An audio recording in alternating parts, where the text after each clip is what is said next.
আবারও 12 দিনের নতুন কর্মসূচিতে যাচ্ছে বাংলাদেশ জামায়াতে ইসলামী ও ইসলামী আন্দোলন বাংলাদেশ সহ আরও 5টি রাজনৈতিক দল। জুলাই জাতীয় সনদের ভিত্তিতে আগামী ফেব্রুয়ারিতে জাতীয় সংসদ নির্বাচন আয়োজন সহ বিভিন্ন দাবিতে এ কর্মসূচিতে যাচ্ছে তারা। মঙ্গলবার সংবাদ সম্মেলনের মাধ্যমে দলগুলো তাদের কর্মসূচি বিস্তারিত ঘোষণা করবে। বাংলাদেশ খেলাফত মজলিস সংবাদ বিজ্ঞপ্তির মাধ্যমে কর্মসূচি ঘোষণা করবে বলে জানা গেছে। এর আগে ঢাকা সহ সারা দেশে 3 দিনের বিভিন্ন কর্মসূচি পালন করেছে এসব দল। তার মধ্যে 5 দাবিতে বাংলাদেশ জামায়াতে ইসলামী এবং ইসলামী আন্দোলন বাংলাদেশ ও 6 দফা দাবিতে খেলাফত মজলিস ও বাংলাদেশ খেলাফত মজলিস কর্মসূচি পালন করেছে।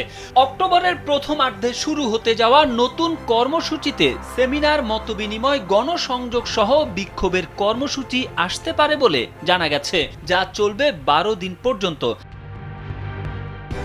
জানা যায়, রাজনৈতিক দলগুলোর সঙ্গে জাতীয় ঐকমত্য কমিশনের দফায় দফায় আলোচনার পরও জুলাই জাতীয় সনদ নিয়ে জটিলতা কাটেনি। মূলত জুলাই সনদ ঘোষণার চেয়ে তা বাস্তবায়ন পদ্ধতি নিয়েই বেশি সংকট দেখা দিয়েছে। বিশেষ করে সংবিধান সম্পর্কিত বিষয়গুলোর বাস্তবায়ন নিয়ে মতবিরোধ ও জটিলতা রয়েই গেছে। ইতোমধ্যেই জুলাই সনদের সংবিধান সম্পর্কিত সংস্কার প্রস্তাবগুলো বাস্তবায়নের উপায় নিয়ে দলগুলোর সঙ্গে ঐকমত্য কমিশনের কয়েক দফায় আলোচনা হয়েছে, কিন্তু জটিলতা কাটেনি। তবে জুলাই সনদ চূড়ান্ত করার শেষ পর্যায়ে রয়েছে।